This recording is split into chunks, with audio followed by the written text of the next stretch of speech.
3, 2, 1. Showtime. Yeah, what's up, y'all? Feel Better TV back in the joint, kicking the bobos. Rico Chilll, shooting the breeze. All right, and we here talking about different topics. A different topic today. We talking about warfare and how it's portrayed in the media, financial ramifications, the different wars that are going on, and what's usually the end result of those wars.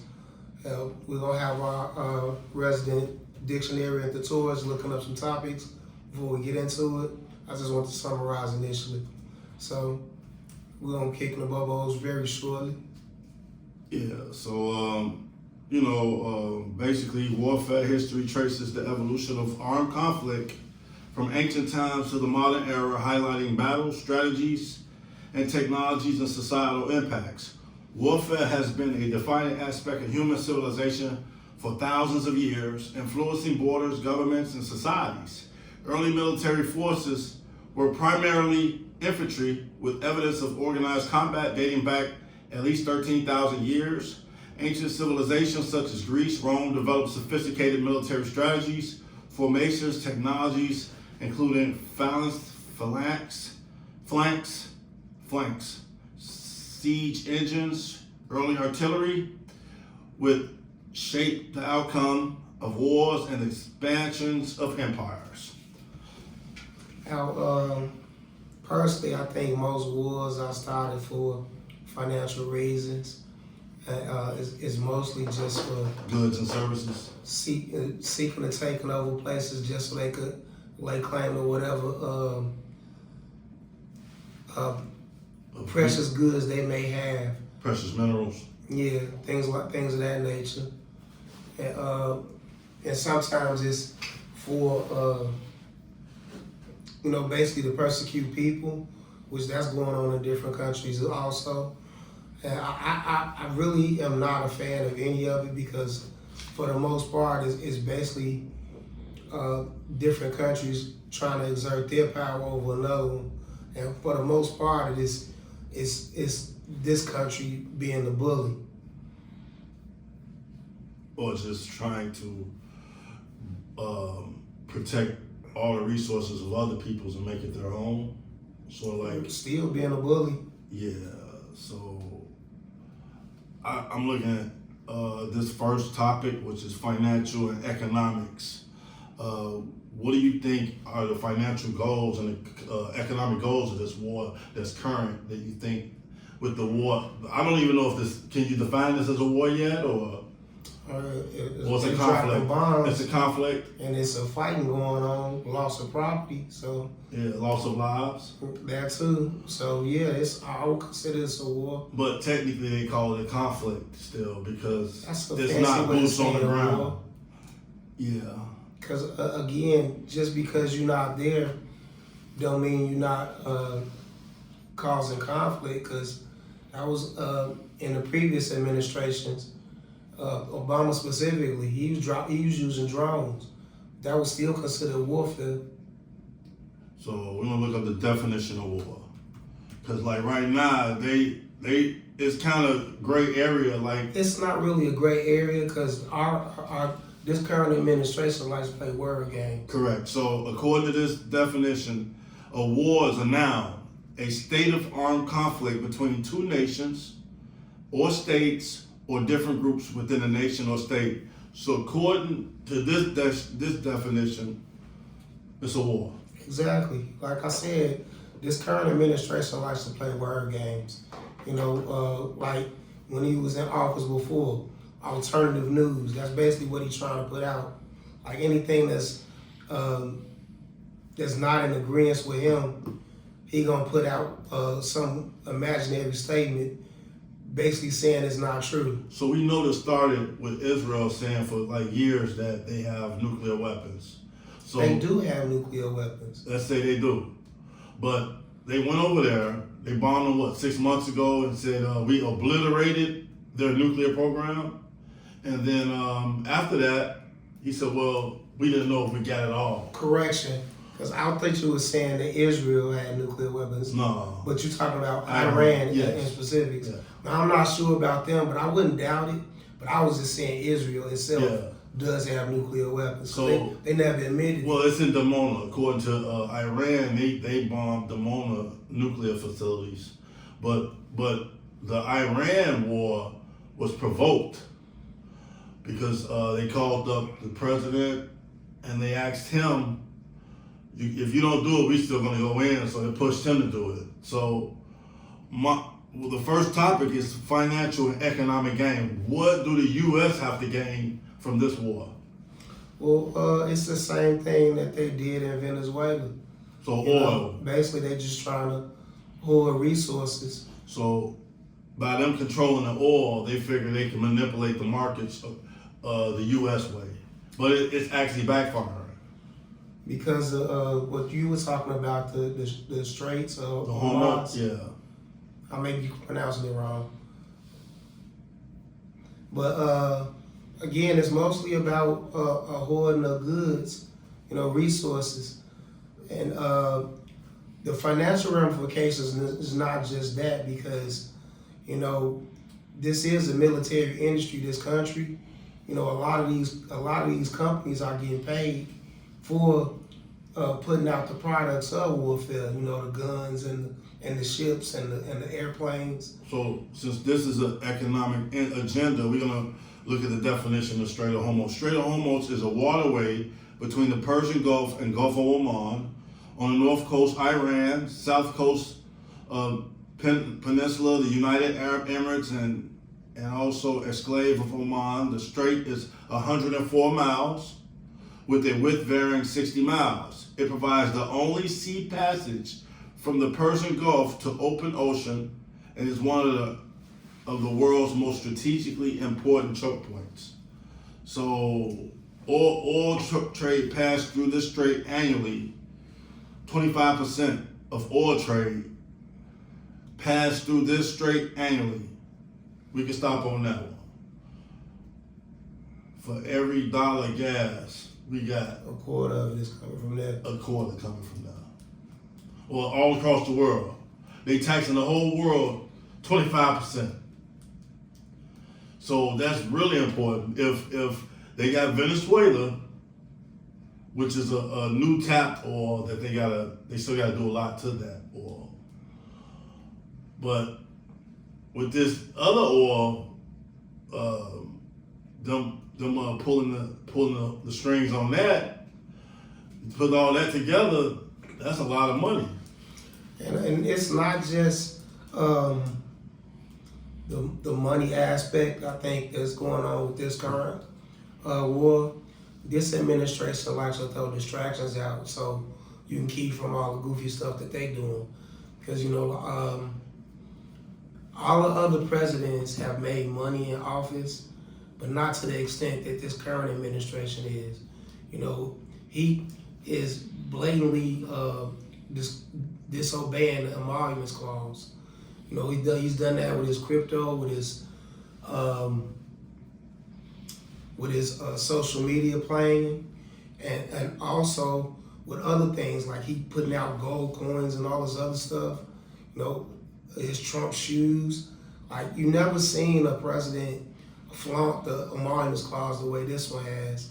And it's basically setting the precedent for future administrations, which is funny too, because as much as the right, the Republicans, like to say they are constitutionalists and all of this, they blatantly disregard all of those things because of the fear of the current president, this bully pulpit, because of the way he talks and discourages others from giving any negative commentary towards him. And you're gonna look at the next administration, be it Democrat or Republican, they're also gonna try to test these waters too, because of the things that he's done. But that's just my take on this current office. And going back to the warfare part of it, again, this mostly is just him trying to distract from, the Epstein files, the money-making schemes that him and his family are doing, and all of the missteps that he had now. Like recently, And the international law, where is that at all this time? Like, and that's one of the basically NATO, which is supposed to be the International Governing Board, which our current president wants to get us out of. And I don't really see the reason on that, but it wasn't really a strong board in my opinion anyway, because they never really stood up for smaller countries. But that's another aspect of this too. so this is Trump, and this is Venezuela. He do like this, game over. He take the king out. Pretty much do that with But any he tried to country. do that in Syria. I mean, in Iran, and it didn't work because this guy's son came up, and he right back there. But you made a John Wick out the guy. Yeah, they killed his dog. They killed his wife, kid, father, and now he got an issue with him personally. And that's no different than the previous wars that we had, like in Afghanistan, in Iraq, What's it, Gaddafi? Gaddafi. Yeah. Well, I think Gaddafi is more an example of a victory for him. Monetary. It was he was trying to make the gold standard a standard. That, but I'm saying though, with the Libya thing, that really crushed them because now that's a democratic country now. Yeah. The best example of them not succeeding in it is Vietnam. Oh yeah, because the terrain was pretty bad. I mean, for them to come in, they don't know nothing about the jungles and the swamps, and they trying to go in. And that's basically what this president is trying to prevent too, because he know it's supposedly boots on the ground. They not gonna win there either. Just like they partially won in Iraq, Yeah. but now Iraq is back to what it was. Same thing with Afghanistan. There's a lot of alliances being made right now based on them not even being able to protect their constituents over in the Middle East. So now they like, well, you can't land here no more. So we're gonna go to the next one is, well, culturally, how does this warfare affect culture? And I really can't speak on it because I'm not from any culture but this one. Yeah. But I would say that it hardens the view of this country for outside countries. Well, let's think of a Palestinian kid that's seen everybody he know get killed.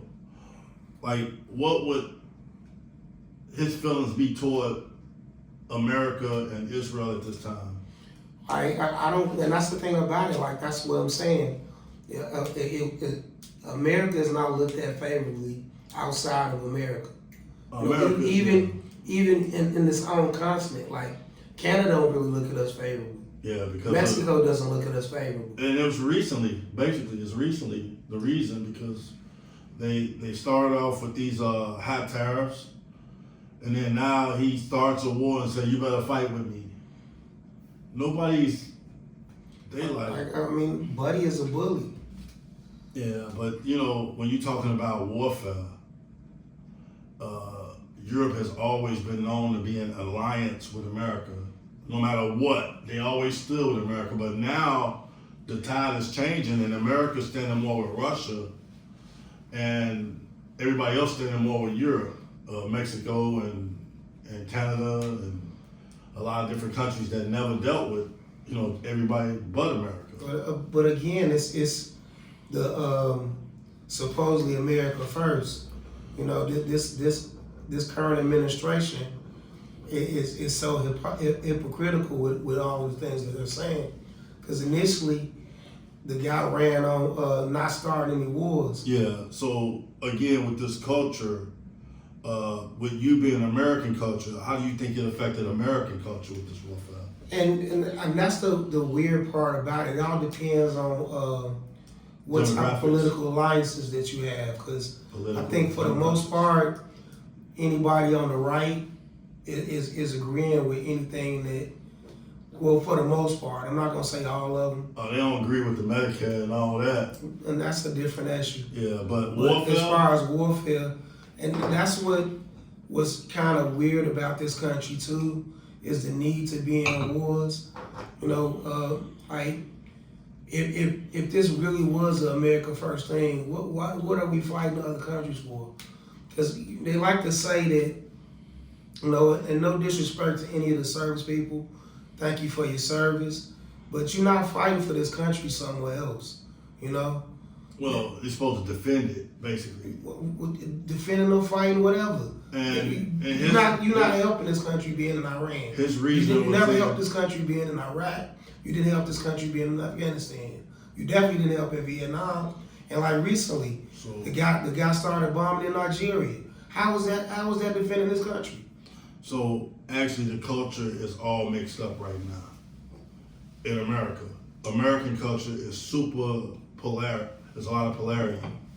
It's a lot of extreme different ways. It's a lot of extreme left, a lot of extreme right. There's no really middle ground. And what the political rhetoric, especially coming from the right, is dangerous because like anything not in agreement is radical or terrorist, or like using that type of rhetoric, it demonizes people and it puts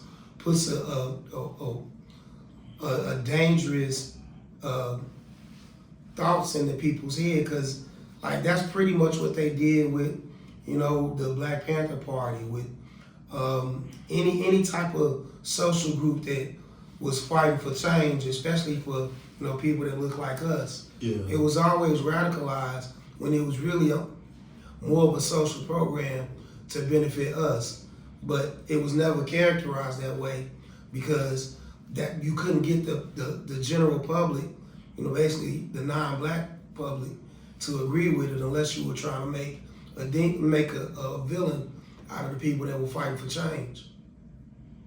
That's definitely something to be taken in and slowly absorbed, and you know, like trying to dissect that is kind of tricky because there's so many different, even African Americans I know, they really, some are MAGA. And a lot of black people are like, well, how could you be a MAGA? But they are. I mean, that's a reality. And the thing about it for me personally, I can see the viewpoints of it, because me myself, I do have conservative mindset, but it's not practiced on that end. For the most part, and I've said this before, they both operating for corporations and millionaires, not for the general public. And they enriching themselves while they're doing it under the guise of fighting for the common American, which I don't see any policies that are actually benefiting the common person coming from either one of the parties, be it Democrat or Republican. Okay, we're gonna go to this next topic. The next topic will be religious war. A religious war, or a war religion, sometimes also known as a holy war, is a war and conflict which is primarily caused or justified by differences in religion and beliefs. In the modern period, there are frequent debates over the extent to which religious, economic, ethnic, or other aspects of a conflict are predominant in a given war. The degree to which a war may be considered religious depends on many underlying questions, such as definition of religion, the definition of war, applicability of religion to war as opposed to other possible factors. On this one, pretty much you got Judaism, which is Israel. That's the national religion of Israel, which is a Zionist, runs it, the Orthodox. We got Christianity, which is America's religion. And Iran is Shia Muslims. They're not Sunnis, but they're Shia Muslims. They're Islamic.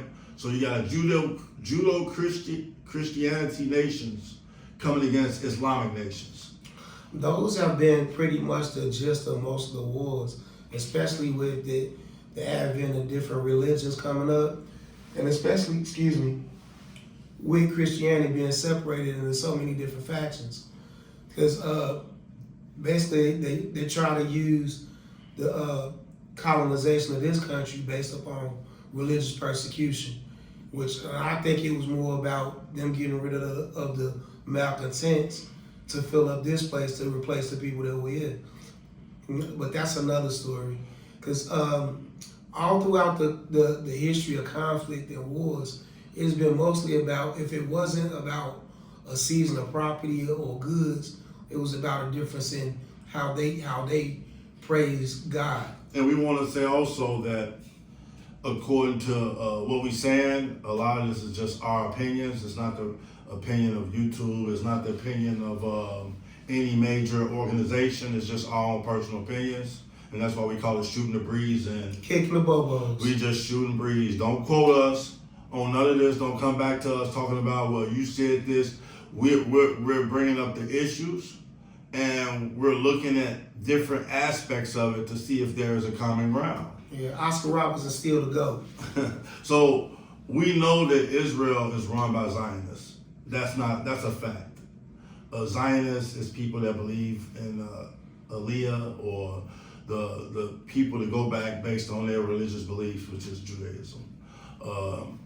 America supported that because they needed someone in the Middle East to cover the ground there and gain certain strongholds and bases. I find it really weird that Israel has such a foothold on this country, it being such a small population itself, and them having a small population inside this country in itself. You know, how much of a foothold they have in our politics and what we do. All the taxes that we pay is going over there. Pay for people's schooling, healthcare. I mean, a lot of Americans are really upset with this right now. It's coming out, a lot of things are coming out about where our taxes is going. Billions go every year over there, and they cutting it, like they gave $40 billion to Argentina, then they gave some money to Israel. So now this is getting a lot of people upset that why are we paying all these taxes to everybody to help everybody else, and they don't help the people here. Famous Tupac quote, you got money for war, but can't feed the poor. So now, the end result, like of a holy war, is like one religion is going to be strong over the other. They're going to take over the other one. Like during the Islamic era, they went into northern Africa, took a lot of that area, and they went all the way to the east, all the way to India. So that was during the conquest of the Islam era. You know, Christianity had a holy war. They went all through Europe, just conquering in the name of Christ. And then you got the Zionism after the Holocaust. I think Rothschild, he put out an order for there to be a homeland for Judaism. That's where Israel came from, right? Correct. So this all, like, there's so many different ways so many different spectrums, like a diamond is multifaceted.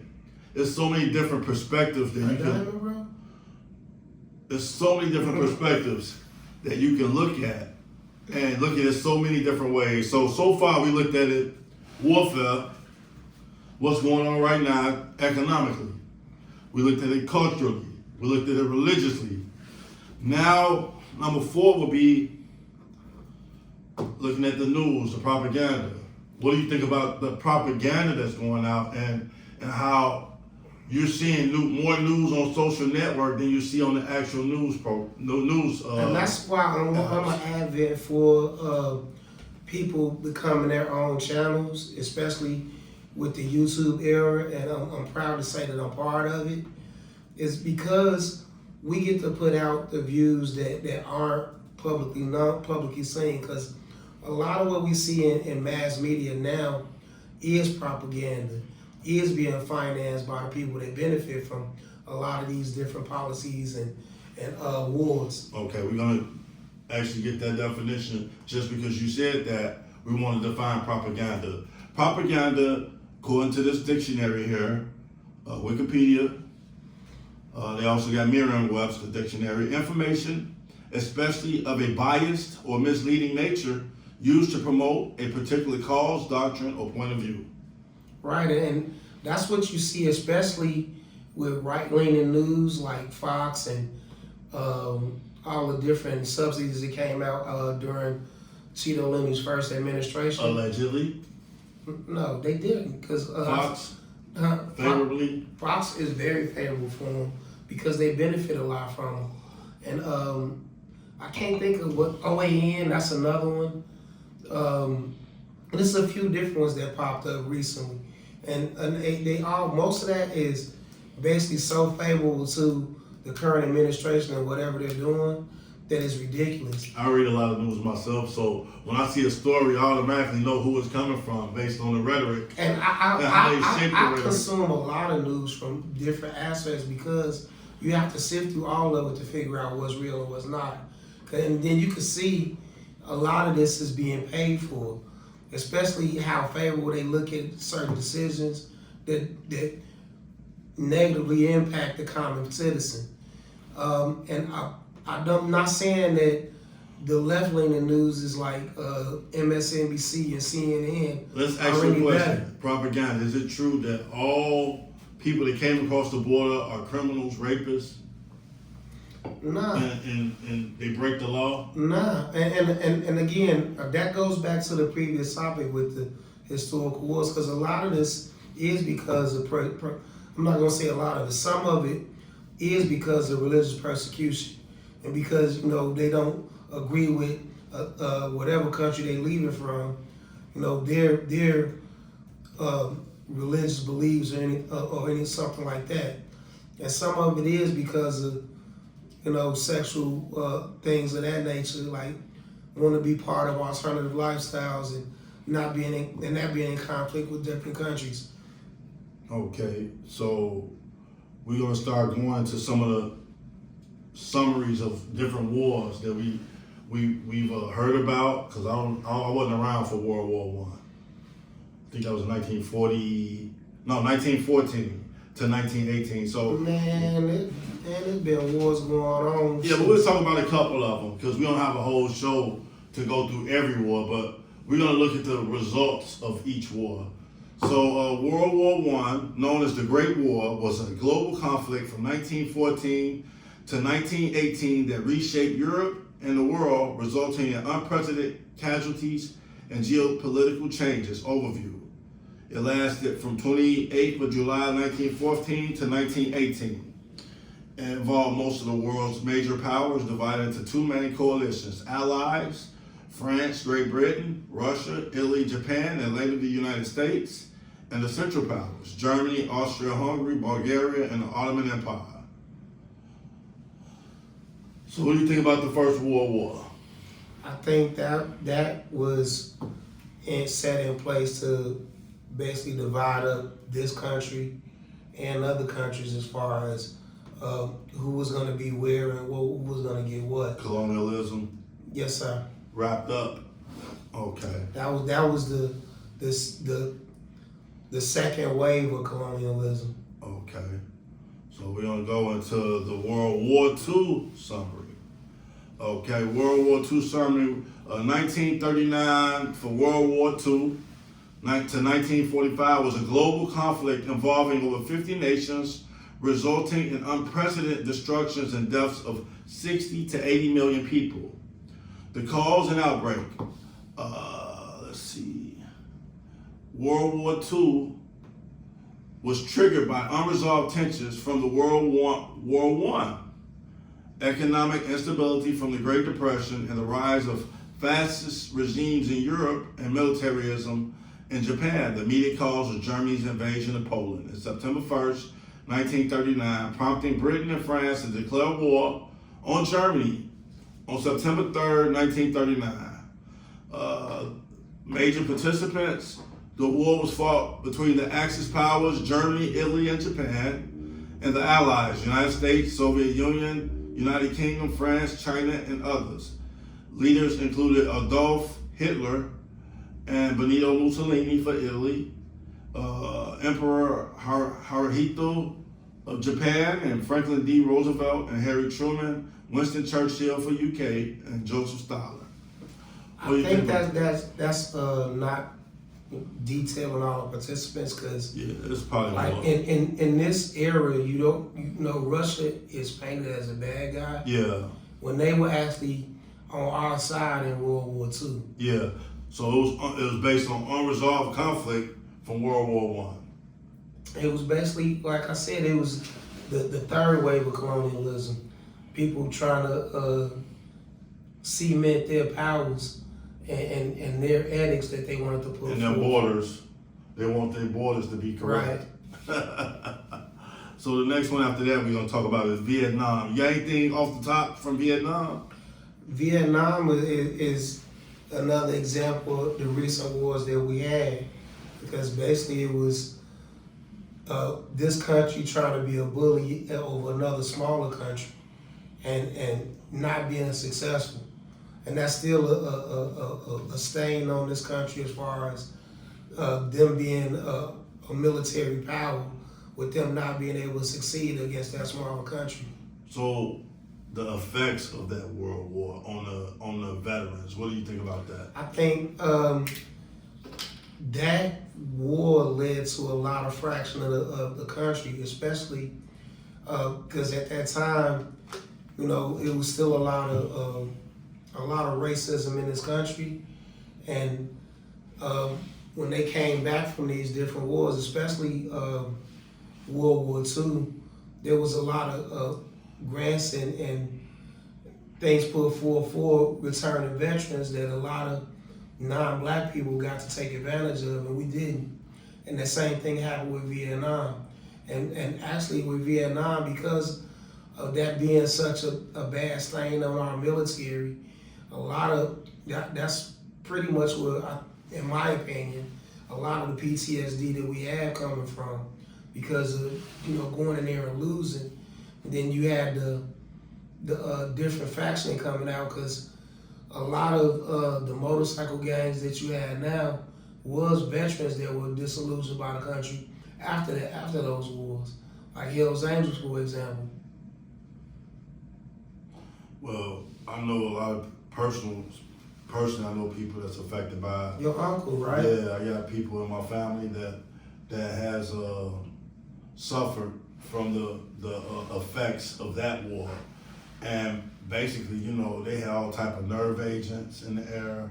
They all the type of drugs that was over there that messed people up for a long time. And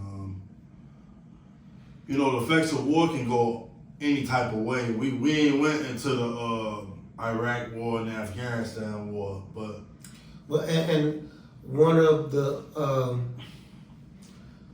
heroes of Vietnam was, you know, the late Senator John McCain. Correct. And it's ironic and funny that he's being positioned as this champion because of what he did, but a lot of the stuff that he did in Vietnam actually compromised the country in itself, because with him being a prisoner of war and him losing, you know, his limbs, well, the functioning of his limbs, because of the torture that he went through, he wound up giving up a lot of information that he shouldn't have, but nobody really ever talks about that. And I really couldn't say that I blame him, because I've never been in torture, but I'm not a big fan of pain, so, you know, I'd probably tell too. Yeah, well, we don't want to think about what, because everybody, it's easy again to say what you would do in a certain situation. Hey, I'm letting it be known, man. You know, you pull a toenail off on me. Yep, he did it. They over there, they in them trees. Nah, Man, that's not for me. But, and that's one of the other reasons why I never signed up for military. I'm not good with taking orders, and I'm not good with, you know, blindly following orders either, because if I feel something isn't right, I'm gonna speak on it. And that's not what you can do in the military. It's do what you said, do what you told. Yeah, but this Vietnam was like a war that people couldn't explain correctly. Nobody ever explained why. It was supposed to be a fight against communism, but I don't think it was that. It was like weird because they of came back things. home and they like they didn't win, but they didn't lose. Yeah. So it's like They lost. No, we never lost. Yeah, they lost. I don't think in America I ever heard America ever lose in one war. Yeah, you won't hear about it. No, but that's the I'm truth. curious. Have you ever read in school where America lost one war? Nope.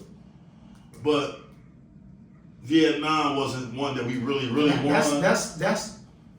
that's recent because that was around the time we was being made. 1954 to 1975. I was Right. born in that time. Well, when it was ending, that's when. Yeah, but the point is that when you read in the books in high school and grammar school, I never read about America ever really losing anything. Never. So is that like by design, you think? Or? Of course it is because the America propaganda, the superpower. So if you was overseas and you read about Vietnam, they'd be like, yeah, America lost the war to Vietnam and they had to retreat. They lost a lot. That goes into this Iraq war. That's another one that we won temporarily. No. Did we really win that war? It could be classified as a win because they killed Saddam. When I say we, I'm talking about America in general. Did America really win? They changed the leader, right? Yeah, but again, that's all being taken back too. Because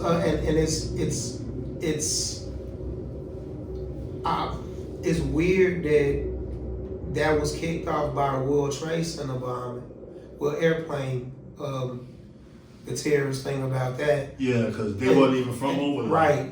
How we wound up being in Iraq when supposedly the terrorists that funded all of this was from Afghanistan. Family from Saudi Arabia. They didn't go to war with them until the Obama administration. And that's weird in itself. So it's the Iraq War, also referred to as the Second Gulf War, was a protracted armed conflict in Iraq from 2003 to 2011. It began with the invasion by a United States-led coalition, which resulted in the overthrow of the Ba'athist government of Saddam Hussein. During this U.S. occupation of Iraq, the conflict persisted as an insurgency that arose against coalition forces and the newly established Iraq government. U.S. forces were officially withdrawn in 2011. In 2014, the U.S. became re-engaged in Iraq, leading a new coalition with a combined joint task force. And as the conflict evolved into the ongoing Islamic State insurgency. So Iraq invasion was part of the Bush administration's broader war on terror, launched in response to September 11 attacks. So again, you said that all this happened because of September 11 attacks, but they said they had weapons of mass destruction. I remember that time on the news.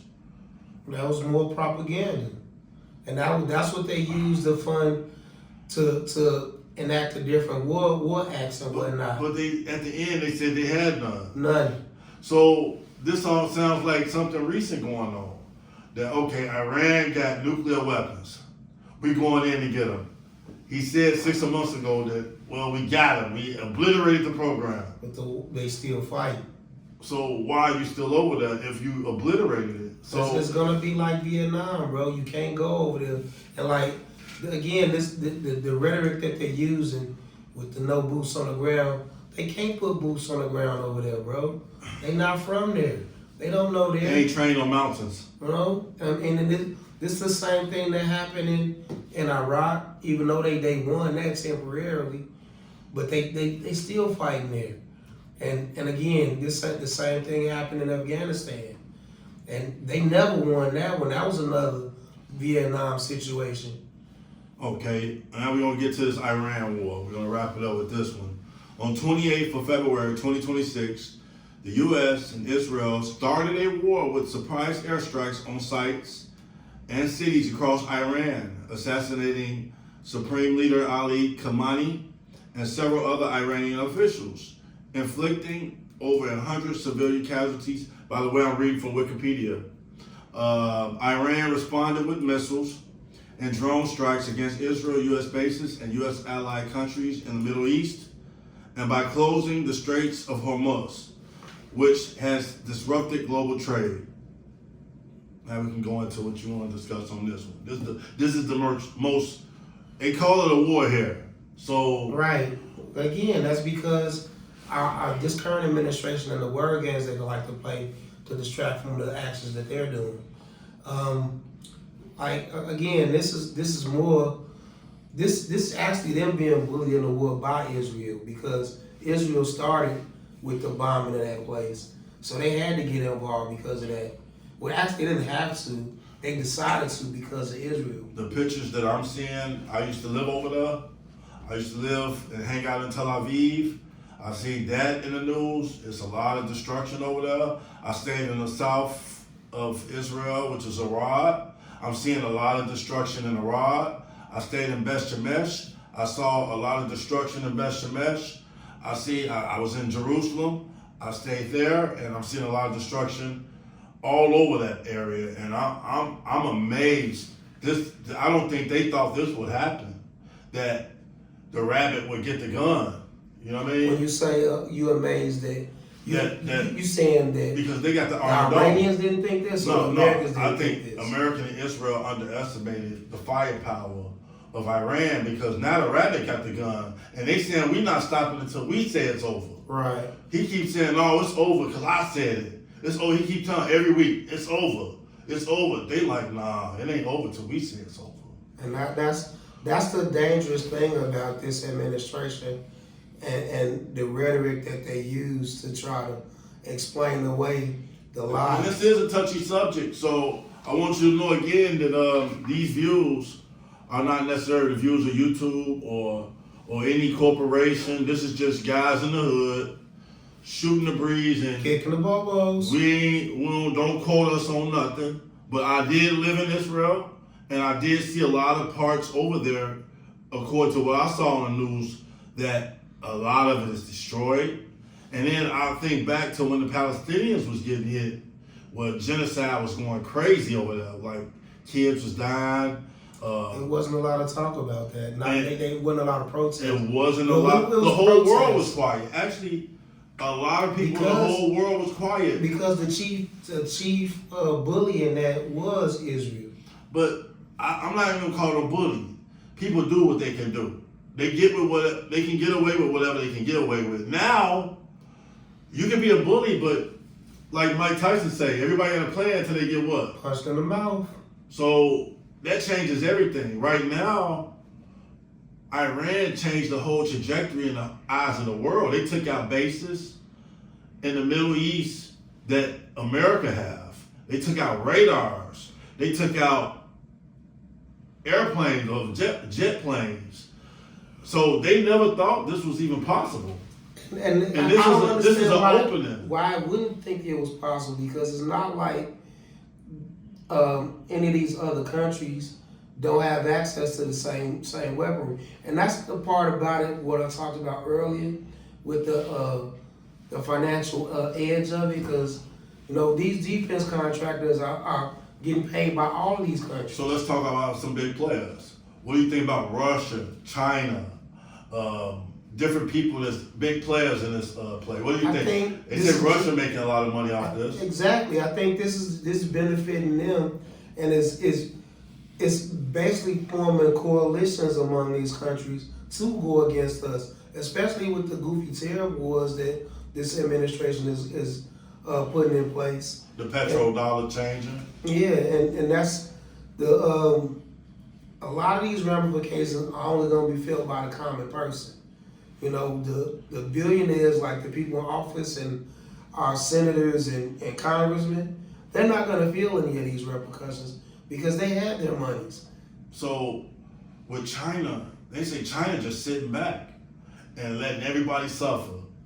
And then once everybody suffered, then they'll step in and do whatever they need to do. This is one of the, this is besides the fact, and this is more talk about this current administration because, he campaigned on being a non-war president and being the one that stopped wars, and saying that he was going to end the Ukraine-Russia war within 24 hours. That's still going on. Yeah. My main thing about this administration is the big lie that he told us, and this is outside of war, and it would have affected us, especially if these defense contractors would have brought those factory jobs back to this country. Most of the stuff that's made and sold for this country is sold outside of this country. That wasn't the case before the Great Depression. That wasn't the case before any of these other long wars that we've had. And that was done specifically to target people that look like me, because we were working those jobs. We were the ones that were building the middle class. And that was another reason why the Great Depression happened, is because on top of them bombing our areas, like all the different race wars that started from the late 1800s into 1939, was because they destroyed our black economies. And with that, with our dollars actually being what's running the country, was actually building the country, that changed a lot. That changed the trajectory of the country. And them bringing back those factory jobs, which will never happen. It was just an empty promise. That's the reason why we're in the situation that we're in now, where goods are coming from other countries. Even our food is not coming from this country, which is wild. Well, we got some grains coming from the suburbs, the corn, the soy. It's a lot of stuff coming, but it's not like on a level to cover everybody like they said. Again, this is about Warfare 2026. Currently, this is what? March? Yeah, April? No, it's April now. It's April. So we 4 months in. It started in February. We 2 months in on this war. February 20-something. So now it's almost what? April, we're a month and a half in. So with the warfare thing, I want to say economically, I don't think this war is good for the common person. No war is good for the common person. And number two, the culture, I don't think it's good for culture. I mean, people are at it against each other over polarizing views. One is real right, one is turning every nation outside of the United States against the United States. Religiously, if we are God's children, we shouldn't be bombing little kids. I don't think nobody in God's Bible, Quran, anywhere Buddhist, was a hero for bombing kids. Propaganda, we know that there is propaganda. You just got to keep your eyes out and your eyes open to know when somebody is hoodwinking you or bamboozling you, to think about somebody in an unfavorable view because they want you to. And before you move on, with that propaganda, again, look into the sources that it's coming from and try to do your own research. Because if you're just going by what somebody else is telling you, even us, you only gonna have a certain view. You need to form your own opinions. Don't let somebody think for you. Yeah, and we talked about the Vietnam, the World War I, World War II, the Iraqi War, the Iran War, and what's your summary on the end result of this warfare? Well, I don't see warfare ending because of how the powers that be. Well, what's the effects of this war? The end result effects of the war. Well, that's what I was getting to. Okay. But because of the powers that be, I don't see an end result coming.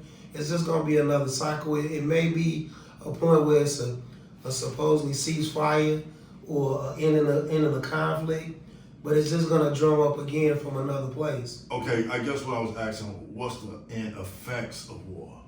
Like, how will it affect just everyday perpetual aggression? Like the average person walking across the street, somebody you see, somebody you know, you're going to church, you're going to school. How does this affect them in any way? Is it good or bad, or should it be stopped, or is it going to end? Well, the end result is just going to be another cycle of war and more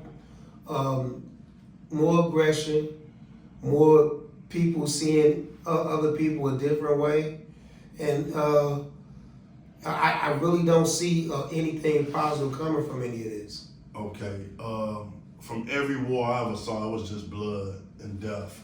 People dying, people mourning, hoping that it stops, and hoping that these issues are resolved diplomatically. Sometimes they say war, you can't resolve it diplomatically. It's been diplomatic for a while, and now it's starting to be bloodshed over these issues. I think the biggest mistake was when they made the state of Israel. They gave the land to 3 different people.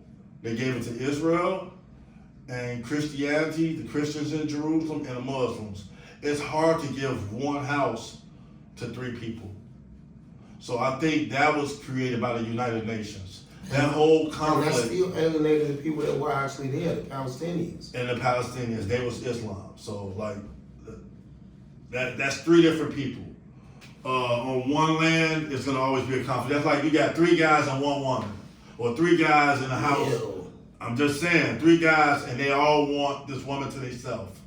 And it's never gonna happen. So if the UN, I believe, if the UN started this, I think the UN should be able to resolve this.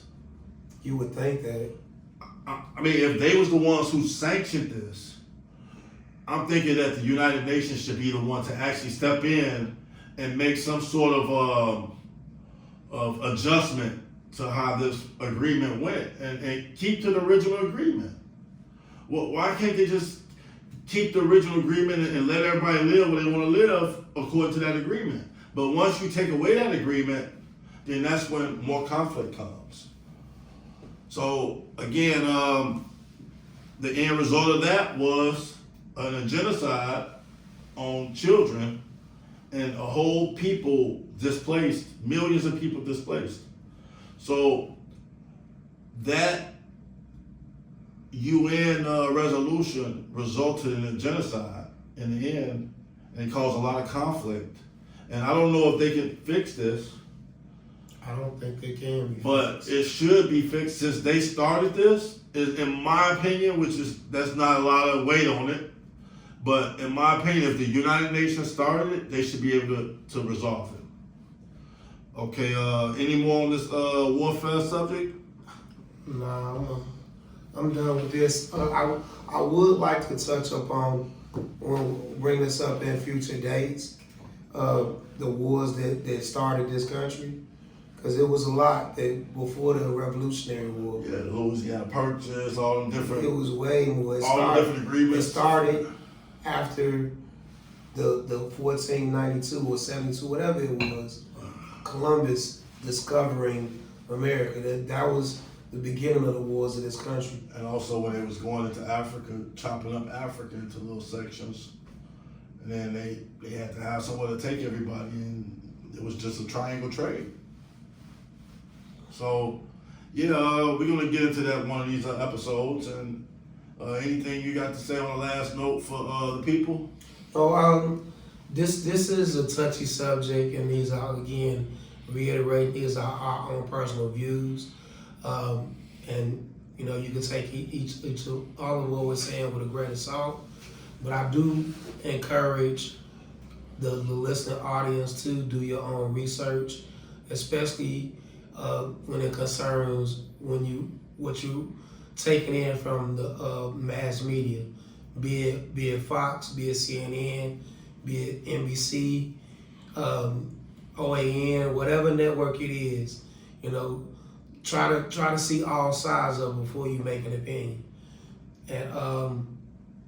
And as I always say, like, subscribe, share, comment. I'm trying to grow my channel. Again, I got a cousin, Ollie Morrison. I want y'all to subscribe to him too. And there's another channel that I recently came across doing good work. They part of the New Era Detroit. What Up, Though? That's their podcast. I encourage you to subscribe to them and like them also.